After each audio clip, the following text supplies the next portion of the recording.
Good morning, student. Myself Rahul Sharma. Today I am going to teach dimension in physics. First of all, dimension जो होती है हमारी 90% तीन term में लिखी जाती है, m, l, t. अब डियर स्टूडेंट, m मीन्स है मास.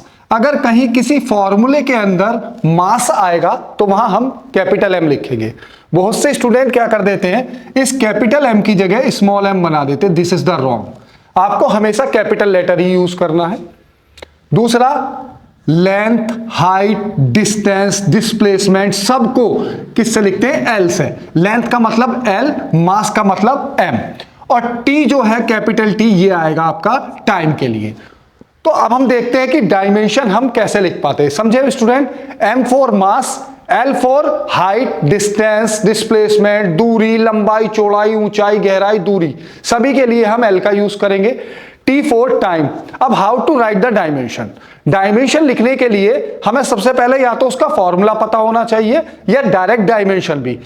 अच्छे बच्चे के लिए अगर उसको बच्चे को फॉर्मूला याद है तो वो किसी की भी डायमेंशन लिख सकता है. सपोज कैसे? एरिया का फॉर्मूला होता है लेंथ इंटू ब्रेथ, यानी L इंटू बी. अभी हमने क्या बताया भाई, लेंथ को भी किससे लिखेंगे? L से. ऊंचाई, चौड़ाई, ब्रेथ को भी लिखेंगे L से. तो अब आप देखेंगे बेटा कितने L हो गए? एक L ये रहा, एक L ये रहा. तो हमने इसकी डायमेंशन हो गई L की पावर 2. और डायमेंशन लिखने के बाद हम ये क्या यहां पर क्या लगाएंगे बेटा? ब्रैकेट लगाएंगे. अब वॉल्यूम है, वॉल्यूम, अब एरिया की आपको समझ में आ गई. अब आप चलते हैं वॉल्यूम के अंदर. वॉल्यूम का फॉर्मूला होता है length into breath into height, लंबाई, चौड़ाई, ऊंचाई. तो बेटा हमने बताया था लंबाई को भी L से लिखते हैं, लेंथ को भी, हाइट, ब्रेथ को भी L से ही लिखते हैं, और हाइट को भी L से ही लिखते हैं. तो आप देख पा रहे हैं ये कितने L हो गए? 1, 2, 3. तो यानी L की पावर 3. या आप इसको बोल सकते हैं L3 भी बोल सकते हैं, L की पावर 3 भी बोल सकते हैं. अब बात आती है अगली डायमेंशन. तो आपको ये दो डायमेंशन देखने के बाद आपको समझ में आ गया होगा कि कैसे लिखते हैं डायमेंशन. हमेशा कैपिटल लेटर में, और ब्रैकेट भी ये वाला. अगली बात चलते हैं हम वेलोसिटी या स्पीड. वेलोसिटी का फॉर्मूला होता है डिस्टेंस अपॉन टाइम. तो मैंने बताया डिस्टेंस वगैरह को भी L से लिखते हैं. तो डिस्टेंस को लिख दिया हमने L से, और टाइम मतलब टाइम को किससे लिखते हैं? T. लेकिन डायमेंशन की एक क्वालिटी होती है, कोई भी डायमेंशन P अपॉन Q की फॉर्म में नहीं होती. P अपॉन Q की फॉर्म में नहीं होती. तो उसके लिए हम क्या करते हैं? उसके लिए अब आप ये देखेंगे स्टूडेंट, यहां T अप है, इसके ऊपर कोई पावर नहीं है. तो जिसके ऊपर कोई पावर नहीं होती उसको हम 1 मान लेंगे. अब ये जो 1 है ये ऊपर जाएगा तो ये +1 है. जब ये ऊपर जाएगा तो हमारा हो जाएगा +1 क्या हो जाएगा? -1. तो हमारा आ जाएगा LT-1. देखा, समझे बात? सपोज ऐसे है कोई, फॉर एग्जाम्पल से आपको समझाते हैं. अगर मेरे पास L अपॉन T की पावर 4 है, मुझे इसकी डायमेंशन लिखनी है. तो आप ये देखेंगे T की पावर 4 जो है ये प्लस में है. जब इसको ऊपर ले जाएंगे तो L T की power -4. That is the right. दूसरा एग्जाम्पल देखते हैं. पावर जब कोई भी ऊपर जाएगी तो वो प्लस माइनस में हो जाएगा, माइनस प्लस में. सपोज अब मैं दूसरी लिखवाता हूं. सपोज ये हो गया L अपॉन T की पावर -5. ये है. P अपॉन Q की फॉर्म में नहीं होना चाहिए. तो अब हम क्या करेंगे? -5 को कहां ले जाएंगे? ऊपर ले जाएंगे. जब हम इसको ऊपर ले जाएंगे तो ये हो जाएगा हमारा LT की power 5. That is the right. Clear? तो ये आपको क्लियर हो गया होगा. कैसे बेटा? L अपॉन T की पावर 1 था, किसी इसके ऊपर कोई पावर नहीं थी, तो हमने अपने पास से मान लिया 1. जब 1 को ऊपर ले जाएंगे तो हमारा ही हो गया. अगली अब हम लिखते हैं दूसरी. ये 3 डायमेंशन हमने लिखनी बताई. सिंपल, हमें फॉर्मूला पता हो. फॉर्मूला पता होने के बाद हम डायरेक्ट डायमेंशन भी लिख सकते हैं. अगर किसी स्टूडेंट को डायमेंशन याद भी है, 4 1 मार्क्स के लिए आपके एग्जाम में आता है, तो आप सीधा का सीधा डायमेंशन भी. अब बात हम करते हैं एक्सीलरेशन का. अब हमें फॉर्मूला पता हो, change in velocity upon time. तो डियर स्टूडेंट, अभी मैंने वेलोसिटी की डायमेंशन लिखी. वो क्या डायमेंशन लिखी थी मैंने? वेलोसिटी की बताएंगे आप, LT-1. मैंने डायरेक्ट लिख दी. अब मैंने कहा टाइम के लिए मैंने आपको बताया था टाइम को किससे लिखेंगे? T से. आपने टाइम को T से लिखा. अब ये फिर दोबारा P अपॉन Q की फॉर्म में. तो अब हम क्या करेंगे? ऊपर वाले को तो छेड़ेंगे नहीं. अभी मैं इसको और सॉल्व करके दिखा देता हूं. अब हम क्या करेंगे, एल टी माइनस वन, ये हमें ऐसा का ऐसे ही रखा अभी हमने, हमें छेड़ना जो है वो नीचे वाले को छेड़ना। अब ये जब हम वन टी की पावर वन, क्योंकि इसके ऊपर कुछ नहीं है तो हमने अपने पास संभाल लिया वन, जब इसको ऊपर ले जाएंगे तो ये क्या हो जाएगा भाई, ये प्लस में है तो ये किस में हो जाएगा, माइनस में। अब आप देखेंगे एल ये रहा, टी माइनस वन और माइनस वन, माइनस वन और माइनस वन जब सेम साइन होते हैं तो चीजें क्या हो जाती हैं, जुड़ जाती हैं। माइनस वन और माइनस वन को जोड़ेंगे तो हमारा क्या आ जाएगा, माइनस के टू। तो that is the dimension L T minus two. तो ये आपको पावर ऊपर ले जाना नीचे ले जाना ये समझ में आ गया, क्योंकि हम डायमेंशन में कभी भी पी अपॉन क्यू की फॉर्म में नहीं लिखेंगे। तो वेलोसिटी की डायमेंशन हमने लिखी L T minus one, upon है टाइम टी। अब मैंने बताया कि ऊपर ले जाना है तो अब इसको मैंने और सिंप्लीफाई करके करा, ऊपर वाले के साथ कोई छेड़छाड़ नहीं, एल टी माइनस वन, इस टी की पावर वन को ऊपर ले जाएंगे तो मेरा हो जाएगा टी की पावर माइनस वन। तो अब मैं इसे देखता हूं, माइनस वन और माइनस वन अगर दो साइन सेम होते हैं तो चीजें क्या हो जाती है, जुड़ जाती है, माइनस माइनस प्लस हो जाएगा, लेकिन साइन आएगा आपका माइनस का। अब एक डायमेंशन और लिखते हैं, फोर्स। फोर्स का आपको फॉर्मूला पता होना चाहिए। फोर्स का फॉर्मूला होता है मास, अब देखेंगे दूसरी टर्म भी आ रही है, तीसरी वाली टर्म भी बेटा, मास इंटू एक्सेलरेशन। अब मैंने बताया था शुरू में मास को किससे लिखेंगे, कैपिटल एम, मास को हम लिखेंगे कैपिटल एम, लिख दिया जी। एक्सेलरेशन, एक्सेलरेशन की अभी ऊपर निकाल के दिखाई, एक्सेलरेशन की डायमेंशन आ गई एल टी माइनस टू। अब इसको कंबाइंड कर देंगे तो हमारी एक डायमेंशन आ जाएगी M L T minus two. This is the dimension of force. Force की डायमेंशन मास इंटू एक्सेलरेशन, ऊपर बताया मास को किससे लिखते हैं, एम से, और एक्सेलरेशन को लिखते हैं, एक्सेलरेशन की अभी अभी डायमेंशन आपने लिखी थी वो क्या थी, एल टी माइनस टू। ये मैंने आपको सिंप्लीफाई करके बता दिया, क्लियर। अब फोर्स के बात करते हैं हम अगली डायमेंशन। तो ऐसी ऐसी हम कोई भी फिजिकल फॉर्मूले की डायमेंशन लिख सकते हैं, किसी भी फिजिकल फॉर्मूले की। अब आप एक फॉर्मूला और देखिए, वर्क। वर्क का फॉर्मूला क्या होता है, पहले तो हमें फॉर्मूला पता होना चाहिए भाई, वर्क क्या होता है। किसी भी बॉडी पर हमने फोर्स लगा के उसकी पोजीशन को चेंज कर दिया। सपोज ये मेरा मार्कर है, ये मेरा मार्कर यहां रखा हुआ है, मैंने कहा भाई इसका काम करो, इस मार्कर को यहां से लेके यहां, तो मैंने क्या करा, स्टूडेंट ने फोर्स लगाया, बल लगाया और उसकी पोजीशन चेंज कर दी, यहां से मार्कर उठाकर यहां रख दिया, that is called the work. तो इट मींस वर्क का फॉर्मूला फोर्स इनटू डिस्प्लेसमेंट। अब बताएंगे बेटा, फोर्स की डायमेंशन अभी अभी लिखी मैंने, M L T minus two, और मैंने बताया था डिस्प्लेसमेंट हो, डिस्टेंस हो, लंबाई हो, चौड़ाई हो, ऊंचाई हो, गहराई हो, सबको एल से लिखते हैं। तो ये हो गया एल, तो मेरे पास क्या डायमेंशन बन गई, एम, तो ऐसा का ऐसा ही, एक एल ये रहा, एक एल ये रहा, कितने एल हो गए, दो एल, एल स्क्वायर टी की पावर माइनस टू। क्लियर। ये किसकी डायमेंशन होगी। अब पेपर में सपोज एग्जाम में क्वेश्चन आता है, right the dimension of work, तो आप वर्क की डायमेंशन डायरेक्ट लिख सकते हैं या आप फॉर्मूले से। मैं आपको सजेस्ट करूंगा, आपको अगर जिसका भी फॉर्मूला पता है तो आप किसी की भी डायमेंशन निकाल सकते हैं। और दो चार डायमेंशन और लिखते हैं। अब हम लिखते हैं एनर्जी।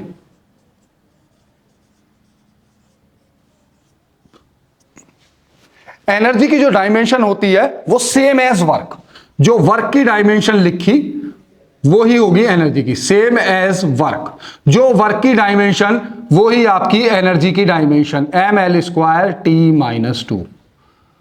तो बच्चों अभी हमने 7 डायमेंशन लिखी, एक बार फिर दोबारा से इसको रिपीट कर देते हैं। कैपिटल एम फॉर मास, कहीं भी मास टर्म आ जाए वहां आप capital M. Length, breadth, height, distance, गहराई, ऊंचाई, नीचाई, दूरी, डिस्प्लेसमेंट, सबको एल से रिप्रेजेंट करेंगे। टी फॉर टाइम, अगर कहीं टाइम आता है तो how to write the dimension, तो मैंने सबसे पहले आपको बताया एरिया, एरिया का फॉर्मूला होता है L into B, length into breadth. तो एक एल ये रहा, ब्रेथ को भी एल से ही लिखा तो हमारी हो गई एल स्क्वायर। डायमेंशन लिखने के लिए कैपिटल लेटर बनाया, ब्रैकेट। बहुत से बच्चे क्या कर देते हैं, इसकी डायमेंशन ऐसा लिख देते हैं, दिस इज द रॉन्ग। आपको डायमेंशन हमेशा कैपिटल लेटर में लिखनी है और ब्रैकेट लगाना। वॉल्यूम का सपोज कोई भी कमरा है, उसका वॉल्यूम निकालेंगे तो वॉल्यूम का फॉर्मूला होता है लंबाई, चौड़ाई, ऊंचाई, तीनों की मल्टीप्लाई, लेंथ, ब्रेथ, हाइट। तो एक एल ये रहा, ब्रेथ को भी एल से ही लिखा, हाइट को भी एल से ही लिखा। कितने एल हो गए, 1 2 3, तो एल की पावर 3। अब वेलोसिटी, वेलोसिटी का फॉर्मूला होता है डिस्टेंस अपॉन टाइम। तो आपने डिस्टेंस को किससे लिखा, एल से, टाइम को किससे लिखा, अपॉन टी। मैंने बताया था डायमेंशन कभी भी पी अपॉन क्यू की फॉर्म में नहीं आएगी। अब ये जब टी को ऊपर ले जाएंगे, टी के ऊपर कोई पावर नहीं, जिसके ऊपर कोई पावर नहीं होती, माइंड में अपने पास से उसको 1 मान लेते हैं। तो 1 प्लस का है, जब इसको ऊपर ले जाएंगे तो ये कैसा हो जाएगा, माइनस का, जैसे मैंने अभी आपको एग्जाम्पल में समझाया। अगली एक्सेलरेशन, एक्सेलरेशन का फॉर्मूला होता है change in velocity upon time.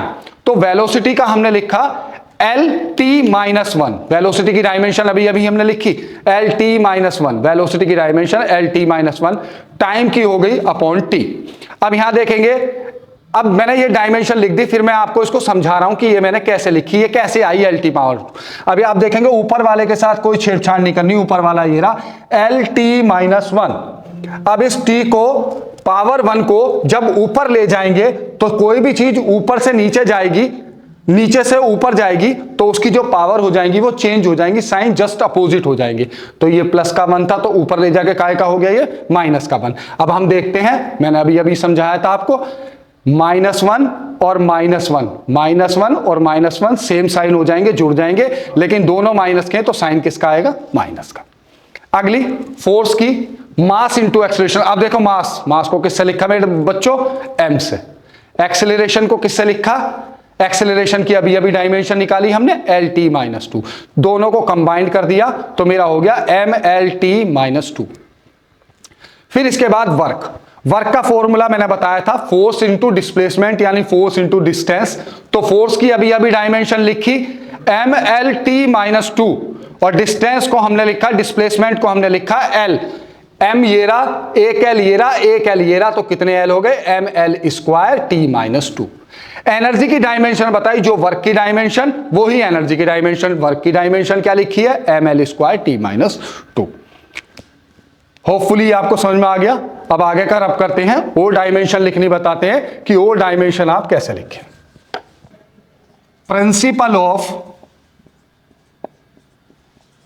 एक टॉपिक है ये, 2 मार्क्स के लिए है, principle of homogeneity.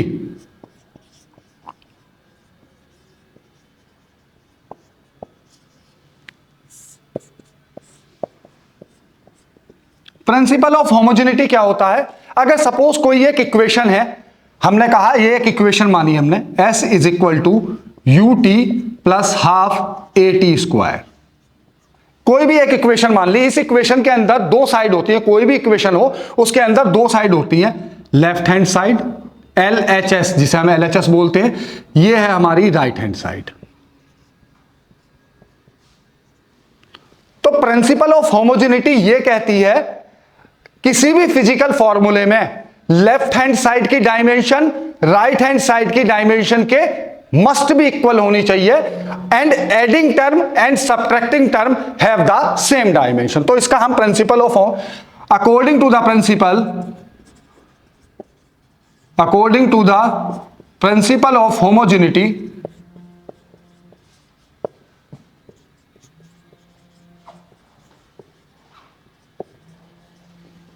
the dimension of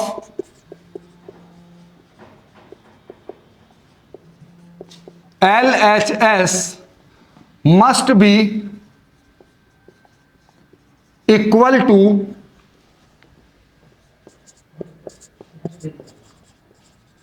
dimension of RHS। Left hand side की डायमेंशन राइट हैंड साइड की डायमेंशन के इक्वल होनी चाहिए, प्लस एडिंग टर्म और सब्ट्रैक्टिंग टर्म की भी जो डायमेंशन होती है वो भी कैसी होनी चाहिए, सेम होनी चाहिए। Also adding and subtracting term have same dimension, same dimension.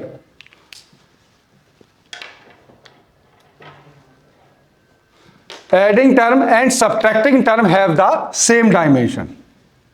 अब कैसे?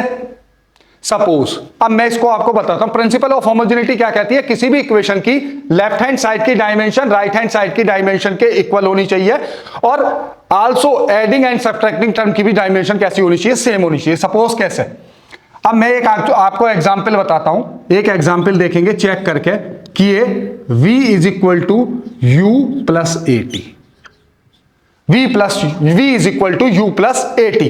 अब इसके अंदर दो साइड है। अब हम पहले इसकी डायमेंशन लिखते हैं। Dimension of left hand side वो क्या है? v यहां पर क्या है? Velocity, final velocity. तो वेलोसिटी की अभी अभी डायमेंशन बताई थी मैंने जब वो डायमेंशन लिखवाई थी, एल टी माइनस वन हो गई जी, L T minus one. Left hand side में एक ही टर्म है v4 वेलोसिटी, वेलोसिटी की हमने डायमेंशन अभी अभी बताई थी एल टी माइनस वन। अब इसके बाद हम लिखते हैं dimension of R H S. R H S में हमारी दो टर्म है, तो पहले हम इसकी लिखते हैं u, अलग अलग की लिखेंगे। u कैसी है? Initial velocity, v final velocity, u initial velocity. इसकी भी डायमेंशन भाई लिख दीजिए वेलोसिटी, यानी अभी अभी ये इक्वेशन सही चल रही है भाई। इधर भी हमारी बच्चों एल टी माइनस वन आ गई, इधर भी हमारी एल टी माइनस वन आ गई। अब हम लिखते हैं dimension of R H S दूसरी टर्म की। भैया आर एच एस के अंदर मैंने बताया था ना, एडिंग टर्म और सब्ट्रैक्टिंग टर्म की भी डायमेंशन सेम हो। अब हमारी राइट हैंड साइड है A T, A for acceleration. Acceleration की डायमेंशन क्या बताई थी? L T minus to, velocity का रेट ऑफ चेंज, तो एक्सेलरेशन की L T minus to. T for time, T for time. अब इसे कैसे सॉल्व करें? एल को तो छेड़ेंगे नहीं क्योंकि एल अकेला है। अब ये माइनस टू और इसके ऊपर कोई पावर नहीं है तो प्लस वन, माइनस टू में से प्लस के वन गए तो क्या आया? माइनस के वन, तो यानी टी की पावर माइनस वन। अब आप देखेंगे बच्चों ये भी L T minus one, you की भी एल टी माइनस वन और ए टी की भी L T minus one. It means dimension of L H S is equal to the dimension of RHS। तो यानी ये इक्वेशन प्रिंसिपल ऑफ होमोजेनिटी को show करती है, प्रिंसिपल ऑफ होमोजेनिटी को शो करती है। तो हमने देखा अगर सपोज किसी वजह से इस AT की dimension suppose LT minus two आ जाती, LT माइनस टू आ जाती, तो हम कह देते कि ये डायमेंशन हमारी क्या है? ये हमारी इक्वेशन ठीक नहीं है, ये इक्वेशन डायमेंशन ऑफ होमोजेनिटी को नहीं शो करती। तो with the help of dimension इसका यूज क्या आ गया? हम ये भी चेक कर सकते हैं प्रिंसिपल ऑफ होमोजेनिटी का यूज क्या होता है? To check the correctness, to check the correctness of equation. Equation की हम सत्यता की जांच कर सकते हैं। अगर ये दो इक्वेशन लेफ्ट हैंड साइड की डायमेंशन राइट हैंड साइड की डायमेंशन के इक्वल आ गई तो हम कह देंगे ये इक्वेशन हमारी ठीक है। आपके एग्जाम में क्वेश्चन ये आ सकता है, check whether the equation is correct और नॉट करेक्ट। तो हम इक्वेशन की करेक्ट और नॉट करेक्टनेस को चेक किस प्रिंसिपल की हेल्प से करेंगे? प्रिंसिपल ऑफ होमोजेनिटी की हेल्प से करेंगे। प्रिंसिपल ऑफ होमोजेनिटी के अकॉर्डिंग कि कोई भी डायमेंशन कैसी होनी चाहिए? इक्वल होनी चाहिए, दोनों टाइम की, दोनों तरफ की जो left hand side right hand side की टर्म के इक्वल होनी चाहिए। होपफुली ये टॉपिक आपको प्रिंसिपल ऑफ होमोजेनिटी समझ में आ गया होगा। इसका यूज क्या है? यही हम यूज में कह सकते हैं कि इक्वेशन को चेक करना कि इक्वेशन ठीक है या नहीं ठीक है। अगर इस दोनों में डायमेंशन इक्वल नहीं आती तो हम कह देते। अब चाहे तो इसी क्वेश्चन को ये ऐसे बन सकता है, check whether the equation is correct. तो अब हम देख रहे हैं डायमेंशन दोनों तरफ की बराबर है, तो हम कहेंगे so v is equal to u plus a t is correct equation. Question ये भी बन सकता है कि इक्वेशन सही है या गलत है, हम इसको भी डायमेंशन ऑफ होमोजेनिटी से चेक कर सकते हैं। होपफुली ये समझ में आ गया होगा टॉपिक आपको। कोई डाउट हो तो बताइए, हमने बताया था इसी तरीके का। अब कोई सी भी एक इक्वेशन ले लें तो प्रिंसिपल ऑफ होमोजेनिटी 2 मार्क्स के लिए, according to the principle the dimension of LHS must be equal to the dimension of RHS and adding term and subtracting term have the same dimension. तो अब हमने देख लिया। अब पूछा जाए कि यह भी पूछा जा सकता है, show that this equation show the principle of homogeneity. अब ये इक्वेशन प्रिंसिपल ऑफ होमोजेनिटी को शो करती है, तो प्रिंसिपल ऑफ होमोजेनिटी का एक क्वेश्चन ये बन सकता है कि इक्वेशन की करेक्टनेस को चेक करते हैं। इसी को question use of homogeneity, homogeneity का क्या यूज होता है, with the help of homogeneity to check the correctness of equation. एक इक्वेशन की करेक्टनेस को चेक कर सकते हैं। डायमेंशन के अंदर हम बहुत सारी चीजें सॉल्व कर सकते हैं। अभी हमने प्रिंसिपल ऑफ होमोजेनिटी बताया। 2 मार्क्स के लिए या आपके बोर्ड के हिसाब से 2 मार्क्स का क्वेश्चन पूछ लिया जाता है। 5 मार्क्स में आपकी कोई इक्वेशन पूछ ली जाती है कि इक्वेशन करेक्ट करो कि इक्वेशन ठीक है या नहीं ठीक है। क्लियर? चलिए आगे थोड़ा सा देखते हैं। हो गया ठीक? समझ में आया ये सब? कोई डाउट हो तो बताइए। बाकी इस पर जो क्वेश्चन आते हैं, क्वेश्चन जो है, अब सपोज एक क्वेश्चन हम ऐसे ही कह दें, S is equal to u t plus half a t square. इस इक्वेशन को चेक करो कि इक्वेशन ठीक है या नहीं ठीक है। इसको आप आगे देखेंगे, नेक्स्ट लेक्चर में आपको बताएंगे कि इस इक्वेशन को कैसे चेक करते हैं। चेक करने के लिए आप S क्या है यहां पर, पहले तो आपको यह पता होना चाहिए इसको क्या क्या बोलते हैं। S जो है हमारी डिस्टेंस, डिस्टेंस को मैंने बताया L, U है हमारी इनिशियल वेलोसिटी, T है हमारा टाइम, 1/2 1/2 को हम छोड़ देंगे। अभी बताएंगे क्यों छोड़ेंगे, नेक्स्ट लेक्चर में बताएंगे। 1/2 छोड़ देंगे क्यों? क्योंकि डायमेंशन जो है कांस्टेंट के बारे में जानकारी नहीं देती। कोई भी कांस्टेंट की क्या वैल्यू होनी चाहिए, ये डायमेंशन की लिमिटेशंस है, वो आगे चलेंगे। A for acceleration, T for time. अब T टाइम का स्क्वायर है तो इसकी डायमेंशन क्या आ जाएगी, T की पावर 2।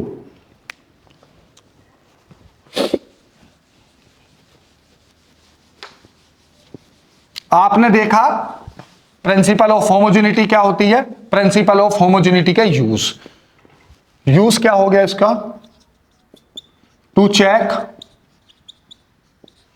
द करेक्टनेस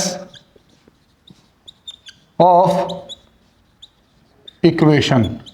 इक्वेशन की करेक्टनेस चेक करना कि इक्वेशन ठीक है या नहीं है, पहला। दूसरा,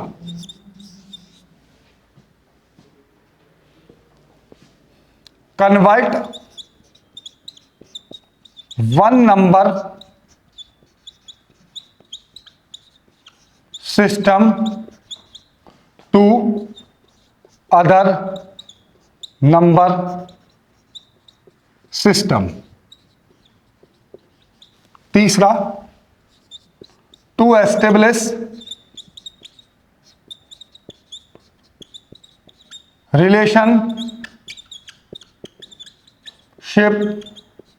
बिटवीन टू फिजिकल क्वांटिटी। दो फिजिकल क्वांटिटी के बीच में रिलेशन एस्टेब्लिश करना।